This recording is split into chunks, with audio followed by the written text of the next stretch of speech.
The United States gave Russia an ultimatum. If it didn't stop developing this missile, then Washington would consider the INF Treaty over. Today, that deadline ran out. There are no new US missiles, no new NATO missiles in Europe, but there are more and more new Russian missiles. So to offer a moratorium is without any credibility. What they could have done and what they should have done was to respect the INF Treaty. The Russian missile violates the terms of the treaty. It can carry a nuclear warhead. It's mobile, hard to detect, and it puts European capitals in range and at risk.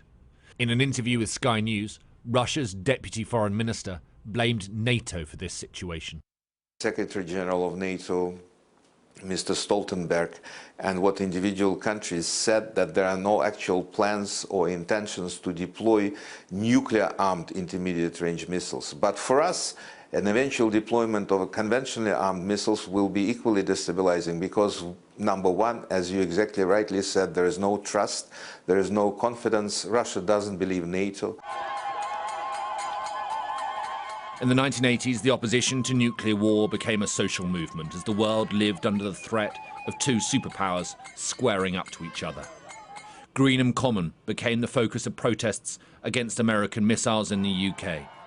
But there was concern both sides of the Iron Curtain.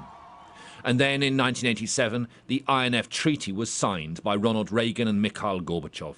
It banned missiles with ranges between 400 and 4,300 miles, thereby taking Europe out of Moscow's firing line and in turn preventing the US from stationing weapons on the continent.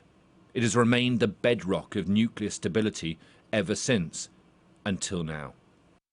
Regardless of what transpires, the parties should avoid destabilizing developments and urgently seek agreement on a new common path for international arms control. And I strongly encourage the United States and the Russian Federation to extend the so-called New START agreement to provide stability and the time to negotiate future arms controls measures. This is a serious moment for the world.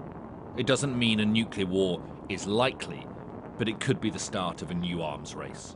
Russia and America, both again led by strongmen, and once more building up their arsenals.